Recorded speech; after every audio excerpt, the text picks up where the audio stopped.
UGC के मुद्दे पे 19 मार्च को सुनवाई थी। वही 19 मार्च जिस दिन धुरंधर रिलीज हुई।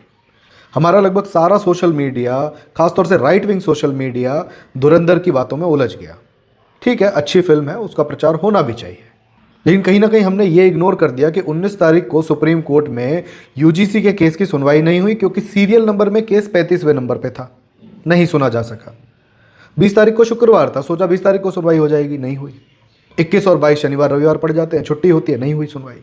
आज मुझे लग रहा था कि आज तो सुनवाई होगी, लेकिन अभी तक जब मैं ये वीडियो बना रहा हूँ कोई ऐसी खबर मेरे पास आई नहीं है। और अब हमें आश्वस्त हो जाना चाहिए कि शायद इस केस में सुनवाई हो भी ना, किसी ना किसी बहाने के साथ इसको टाल दिया जाए, और खासतौर से ये कह के टाल दिया जाए कि अरे स्टे तो लग ही गया है, बिल बिला क्यों रहे हो। और इस केस को इसलिए भी प्राथमिकता नहीं मिलेगी कि पहली बात तो ये केस जिस समाज का है वो समाज दलित, वंचित, शोषित, पीड़ित में नहीं आता, और किसी भी रूप से हम लोग सो कॉल्ड अल्पसंख्यक भी नहीं हैं, जिनकी जी हजूरी में हमारे देश का तंत्र बड़ी ही तत्परता से बैठा रहता है। मज़े की बात यह है कि सरकार को ये लग रहा है कि अगर ऐसा होगा, अभी धुरंधर भी आ गई, अभी वॉर चल रहा है, मोदी जी ने यह भी कह दिया कि अब तो कोविड जैसी स्थिति आने वाली है तो उसके लिए तैयार हो जाइए, तो कहीं ना कहीं लोग चिंता के चक्कर में इन सब बातों को भूल जाएंगे, खासतौर से यूजीसी के मुद्दे को भूल जाएंगे।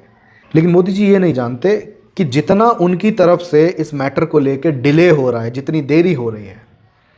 यूजीसी सिर्फ एक मुद्दा नहीं रह गया, अब दिन प्रतिदिन हमें नए नए मुद्दे मिलते जा रहे हैं। जो लोग एक समय पे उनकी वाहवाही में पूरी दुनिया जहान से लड़ जाते थे, अमेरिका जैसे देश के ट्विटर को जाम कर दिया करते थे, आज वो लोग इसी सरकार के और इन्हीं मोदी जी के खिलाफ मुद्दे ढूंढ ढूंढ के ट्विटर पे और सोशल मीडिया के बाकी प्लेटफॉर्म्स पे अपनी बात रख रहे हैं और अपना क्रोध भी जता रहे हैं। जो अपराध के केस आए दिन रफा दफा हो जाते थे, वही अपराध के केस आज सरकार के सामने एक बहुत बड़ी फांस बन के खड़े हो जाते हैं। तो ठीक है, आप लोग डिले कीजिए और इसको लाइटली लेते रहिए, और धीरे धीरे आप देखेंगे कि पहले तो सिर्फ यूजीसी ही मुद्दा था,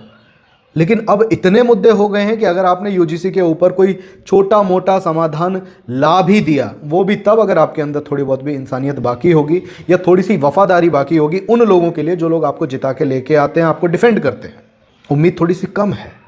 लेकिन फिर भी मान लेते हैं कि अगर आप किसी भी प्रकार का कोई समाधान ले भी आए,